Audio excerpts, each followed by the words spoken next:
اللهم صل على محمد وعلى آل سيدنا ومولانا محمد وبارك وسلم وصل عليه.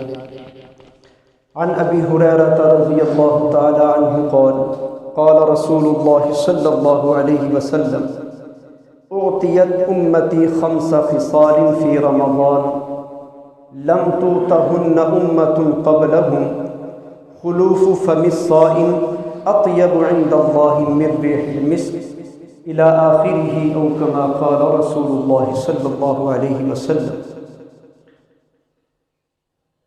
سیدنا حضرت ابو ہریرہ رضی اللہ تعالیٰ عنہ پیارے پیغمبر صلی اللہ علیہ وسلم کا وہ ارشاد نقل فرماتے ہیں جس میں نبی کریم صلی اللہ علیہ وسلم نے اپنی اس پیاری امت کے پیارے پیارے روزے داروں کی 5 ایسی خصوصیات بیان فرمائی ہیں، 5 ایسے انعامات بیان فرمائے ہیں جو صرف اسی امت کے روزے داروں کو ملتے ہیں، پہلے کسی امت کے روزے داروں کو نہیں ملے. کسی نبی کی امت کے روزے داروں کو یہ انعامات عطا نہیں کیے گئے جو اس امت کے روزے داروں کو حق تعالی شانہ نے یہ 5 انعام عطا فرمائے. ان میں سے میرے عزیزوں پہلا انعام خلوف فم الصائم اطیب عند اللہ من ریح المسک، یہ بیان فرمایا آقا نامدار سرکار دو عالم صلی اللہ علیہ وسلم کہ روزے دار کے منہ سے آنے والی سمیل، آنے والی بدبو، مہک، یہ حق تعالی شانہ کو مشک خوشبو سے بھی زیادہ پسند ہے، زیادہ محبوب ہے. اب آپ اندازہ لگائیں، ہو بدبو اور وہ پسند اللہ کو ہو تو اس میں کوئی نہ کوئی تو نقطہ ہوگا بھائی، کوئی نہ کوئی تو بات ہوگی. اس کا مطلب کیا ہے کہ اللہ کو مشک خوشبو سے بھی زیادہ پسند ہے روزے دار کے منہ سے آنے والی سمیل. اس کا مطلب بیان کرنے کے لیے شراح حدیث میں سے مختلف شراح نے اپنا اپنا ذوق علمی جو ہے وہ میدان میں اتارا اور انہوں نے اپنے اپنے انداز میں اس کا مطلب بیان کیا. 8 مطالب حضرات علماء نے اس کے بیان کیے ہیں، لیکن میں آپ کو 2-3 عرض کروں گا، زیادہ نہیں، وہ بھی بالکل مختصر سے. بعض علماء کی رائے یہ ہے یہ جو نبی کریم صلی اللہ علیہ وسلم فرما رہے ہیں کہ روزے دار کے منہ کی خوشبو اللہ کو مشک خوشبو سے بھی زیادہ پسند ہے، اس کا مطلب یہ ہے کہ جب یہ روزے دار کل قیامت والے دن میدان محشر میں اللہ کے سامنے جائیں گے تو اللہ جل جلالہ ان کو جو ثواب عطا فرمائیں گے، اجر عطا فرمائیں گے، وہ مشک خوشبو سے بھی زیادہ اچھی خوشبو کی شکل میں عطا فرمائیں گے، عمدہ خوشبو کی شکل میں. تو بھائی کتنا بڑا اعزاز ہے. آج اگر ہمیں کوئی تحفے میں ایک خوشبو کی چھوٹی سی لا کے شیشی دے دیتا ہے، چھوٹی سی ڈبیا لا کے دے دیتا ہے، ہم کتنی محبت کی نگاہ سے اس کو دیکھتے ہیں، کتنی قدر کی نگاہ سے دیکھتے ہیں. اور جو احکم الحاکمین، دونوں جہانوں کا جو پالنے والا، دونوں جہانوں کا بنانے والا، جب ساری مخلوقات کے سامنے روزے داروں کو ثواب خوشبو کی شکل میں عطا فرمائیں گے تو کتنا بڑا اعزاز ہوگا بھائی. تو اس امت کے روزے دار کتنے خوش نصیب ہیں. اور کچھ حضرات کی رائے یہ ہے کہ اس کا مطلب یہ ہے نبی کریم صلی اللہ علیہ وسلم یہ فرمانا چاہتے ہیں کہ خوشبو سے بھی، مشک خوشبو سے بھی زیادہ پسندیدہ جو اللہ کو ہے روزے دار کے منہ کی سمیل. اس کا مطلب یہ ہے کہ اللہ جل جلالہ جس وقت دوبارہ زندہ کریں گے میدان محشر میں جمع کرنے کے لیے، تو یہ جو روزے دار اپنی اپنی قبروں سے اٹھ کے میدان محشر میں کھڑے ہوں گے، جائیں گے، تو جہاں جہاں پر بھی یہ پھر رہے ہوں گے ان کے منہ سے مشک خوشبو سے بھی زیادہ اچھی خوشبو آ رہی ہوگی.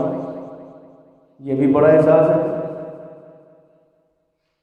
کل قیامت والے دن اگر روزے داروں کے منہ سے خوشبو آ رہی ہو تو ان کے جنت میں جانے کے لیے پہچان کے طور پہ یہی چیز کافی ہو. فرشتوں کو بھی کہہ دیا جائے گا میرے فرشتوں میرے آخری نبی کے امتیوں میں سے جن جن کے منہ سے خوشبو آ رہی ہے ان کو پکڑ کے جنت میں لے جاؤ اور اعزاز و اکرام کے ساتھ لے کے جاؤ۔ خوش نصیب ہے نا بھائی وہ روزے دار جو روزے کی قدر کرتے ہیں اور روزہ رکھتے ہیں، اور کتنے بیچارے بد نصیب ہیں ہماری اس امت کے وہ لوگ جو بغیر کسی شرعی ضرورت کے، بغیر کسی تقاضے کے روزہ چھوڑ دیتے ہیں۔ کوئی مسئلہ نہیں ہوتا، کوئی ٹینشن نہیں ہوتی، مسئلہ وہ چھوڑ دیتے، کتنا بڑا وہ اپنا نقصان کر رہے ہیں۔ اور کچھ حضرات کی رائے یہ ہے، یہ جو نبی کریم صلی اللہ علیہ وسلم نے خوشبو کے متعلق ارشاد فرمائی ہے بات، اس کا مطلب یہ ہے کہ دنیا کے اندر ہی جو معدے کے خالی ہونے کی وجہ سے منہ سے ایک سمیل اور مہک آتی ہے، یہی سمیل اور مہک اللہ جل جلالہ مراد لے رہے ہیں کہ یہی سمیل جو ہے اللہ کو پسند ہے۔ اور یقینی بات ہے جب گرمیوں کے روزے ہوتے ہیں تو بھوک اور پیاس کا جب لمبا ایک وقفہ ہوتا ہے، کھانے کا پینے کا لمبا وقفہ ہوتا ہے، بھوک شدت سے لگی ہوتی ہے، پیاس بھی شدت سے لگی ہوتی ہے، اس وقت منہ سے کچھ نہ کچھ بدبو آتی ہے، سمیل آتی ہے۔ نبی کریم صلی اللہ علیہ وسلم فرماتے ہیں یہ جو سمیل ہے اللہ کو یہ پسند ہے۔ اصل بات پتہ کیا ہے؟ اصل میں بات ہے یہ جو بات ہے یہ محبت کے باب سے تعلق رکھتی ہے، اس کا تعلق محبت کے ساتھ ہے کہ محبوب کی بدبودار چیز بھی محب کو پسند ہوتی ہے۔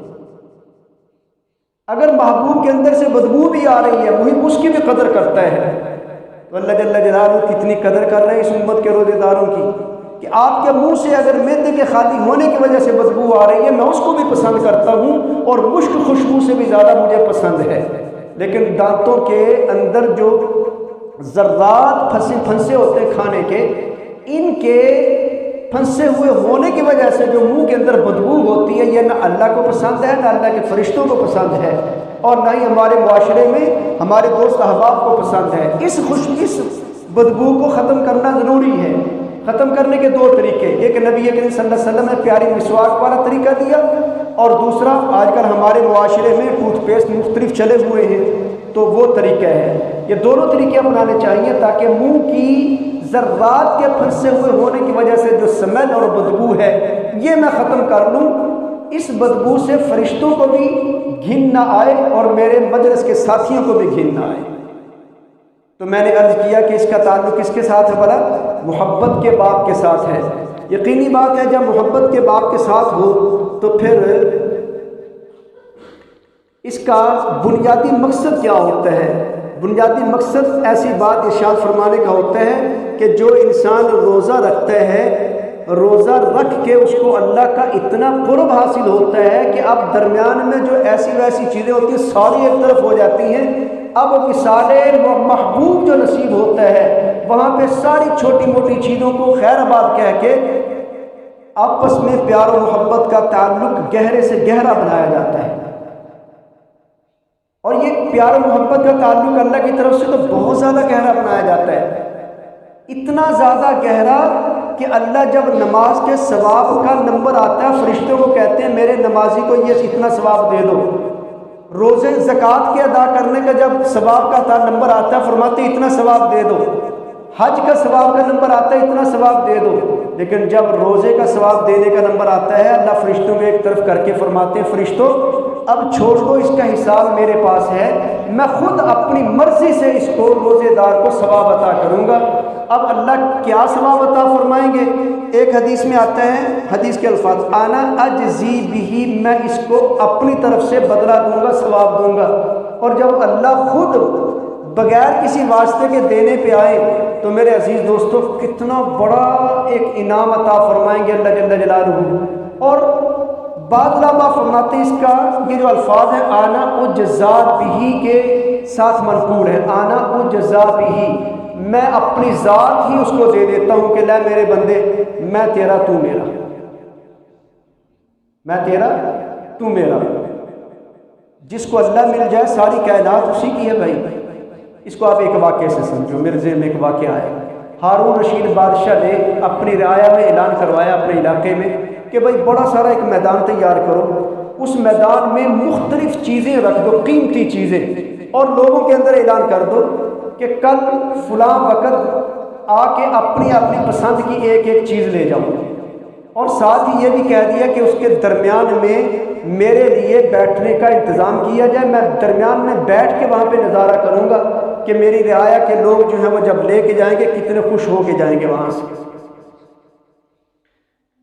چنانچہ کل ہوئی، لوگ آ رہے ہیں اپنی اپنی پسند کی چیز اٹھا کے لے جا رہے ہیں۔ ایک بادشاہ کی باندی تھی، وہ بادشاہ کو پنکھا جھول رہی تھی، ہوا دے رہی تھی۔ بادشاہ نے اسے کہا باندی سے کہ بھئی آپ بھی یہاں سے کوئی چیز لے لو اپنی پسند کی، میدان کے اندر جتنی چیزیں پڑی ہیں ان میں سے آپ بھی کوئی اپنی پسند کی چیز لے لو۔ باندی نے بادشاہ کے کندھے پہ ہاتھ رکھ دیا۔ بادشاہ نے کہا کہ میرے کندھے پہ ہاتھ رکھنے کا کیا مقصد ہے؟ یہاں جو چیزیں پڑی ہیں اس میدان میں ان میں سے کوئی چیز آپ لے لو، آپ کا فائدہ ہوگا۔ تو باندی کا جواب سننے والا ہے، کہنے لگی بادشاہ سلامت آپ اپنے اعلان پہ ذرا غور کریں، آپ کا اعلان یہ کہ اس میدان میں جو بھی چیز پڑی ہے اس میں سے جو پسند ہے آپ لے لیں، تو ان چیزوں میں آپ بھی ایک چیز ہے، تو اپنی اپنی پسند ہے، میری پسند یہ ہے کہ آپ مجھے مل جائیں۔ اس نے کہا کہ اگر میں تجھے مل جاؤں گا تو تیرا کیا فائدہ ہوگا؟ کہنے لگی بادشاہ سارا خزانہ تیرے پاس ہے، ساری سلطنت تیرے پاس ہے، ساری طاقتیں اس وقت جو اس حکومت کی ہیں وہ تیرے پاس ہے، تیرے ہاتھ میں ہے۔ جب تو مجھے مل گیا ساری طاقتوں کی میں مالک بن جاؤں گی، تو مجھے مل گیا سارے خزانوں کی میں مالک بن جاؤں گی، مجھے اور کیا چاہیے؟ بھائیو ہم سے تو عقل مند یہ باندی نکلی کہ جس نے وہاں پہ حقیقت کو جان کے پہچان کے اپنے نفع کے سودے پہ ہاتھ رکھا، گھٹیا سودے پہ ہاتھ نہیں رکھا۔ جب مجھے روزہ رکھ کے میرا اللہ مل رہا ہے میں کیوں اپنے اللہ کو نہ لوں؟ میں کیوں چھوڑ رہا ہوں؟ روزہ چھوڑ کے اپنا اتنا بڑا نقصان کیوں کر رہا ہوں؟ یہ میری نادانی ہے بھائی، یہ میری ناسمجھی ہے۔ خوش نصیب ہیں وہ لوگ اور وہ مبارک بادی کے لائق ہیں وہ لوگ اس امت کے جو روزہ رکھنے کا اہتمام کرتے ہیں اور روزہ چھوڑنے کے لیے ان کا دل آمادہ نہیں ہوتا۔ پھر نبی کریم صلی اللہ علیہ وسلم کا مبارک ارشاد ہے روزہ ساری عبادتوں کا دروازہ ہے۔ جب انسان روزہ رکھنے کا عادی ہو جاتا ہے اس کا دل روشن ہو جاتا ہے، جب اس کا دل روشن ہوتا ہے تو عبادات کی طرف اس کا دل بھاگ بھاگ کے آتا ہے، عبادتیں کرنے کو جی چاہتا ہے۔ تو میرے عزیز دوستو جب قلب ساری عبادتوں کا دروازہ یہ روزہ ساری عبادتوں کا دروازہ، اس دروازے کو جب ہم کھولیں گے آگے پھر عبادتیں ہی عبادتیں، ہم عبادتوں کے باغ کے اندر داخل ہو گئے، اب ہم ساری عبادتیں وہاں پہ کریں گے۔ تو یہ کیا کون سی چیز بنیاد بنی اس کی؟ کون سی چیز ہمارے لیے داعیہ بنی؟ روزہ رکھنا۔ تو روزہ چھوٹی عبادت نہیں ہے، اس کو معمولی عبادت نہیں سمجھنا چاہیے۔ اور بڑے خوش نصیب ہیں وہ لوگ جو اس کو واقعتاً روزہ بنا کے اللہ کے دربار میں پیش کرتے ہیں۔ جب روزہ بنا کے اللہ کے دربار میں پیش کیا گیا تو اللہ نے اس کے لیے دوسری عبادتوں کا دروازہ بھی کھول دیا۔ اب دیکھیں نا، آپ جب روزہ رکھتے ہیں اپنی آنکھوں کی بھی حفاظت کرتے ہیں نا بھائی، یہ عبادت ہے۔ زبان کی حفاظت کرتے ہیں، یہ عبادت ہے۔ کانوں کی حفاظت کرتے ہیں، یہ عبادت ہے۔ اپنے پاؤں کی اور ہاتھ کی حفاظت کرتے ہیں، یہ عبادت ہے۔ قرآن پاک پڑھنے کا آپ کے دل کے اندر داعیہ پیدا ہوتا ہے، عبادت ہے۔ آپ ذکر و اذکار کے عادی بن جاتے ہیں، یہ عبادت ہے۔ نماز آپ روزہ رکھ کے پڑھنے کے لیے مسجد میں تشریف لاتے ہیں، یہ عبادت ہے۔ تو یہ عبادتوں کا دروازہ نہیں کھلا بھائی، یہ روزے نے تو ہمیں اس طرح متوجہ کیا ہے۔ تو یہ اللہ کا بڑا احسان ہے بھائی، اس پہ اللہ کا شکر بھی ادا کرنا چاہیے اور زیادہ سے زیادہ اس میں ہمیں انوالو ہونا چاہیے، زیادہ سے زیادہ ہم اس میں داخل ہونا چاہیے۔ اللہ مجھے آپ کو پوری امت مسلمہ کے سارے مسلمانوں کو اس پیاری عبادت کو عبادت سمجھ کے کرنے اور اس کی حفاظت کر کے اللہ کے دربار میں پیش کرنے کی توفیق اور سعادت نصیب فرما دیں۔